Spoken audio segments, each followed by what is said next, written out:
বিষয় অনেকেই বারবার ভুলে যান যে মমতা বন্দ্যোপাধ্যায়ের কোর ভোটার যারা, তারা কিন্তু গ্রামের মানুষ, তারা মফস্বলের মানুষ, এবং তাদের আশ্বস্ত করার থেকে ভয় দেখানোটা রাজনীতিতে অনেক বেশি কাজে দেয়।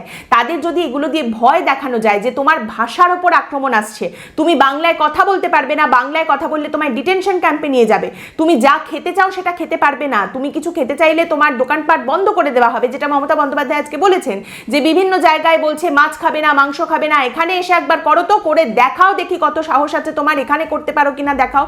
তো এই যে ভয় দেখানো, এটা অনেক বেশি কাজে দেয়, এটা তিনিও ভালো করে জানেন, এবং এই ভয়ের ওপরে তৃণমূল কংগ্রেস আরো ডাবল ডাউন করতে চলেছে, সেটা স্পষ্ট করে দিয়েছেন মমতা বন্দ্যোপাধ্যায়। আরো বেশি করে এই কথাগুলোকে ছড়িয়ে দেওয়া হবে।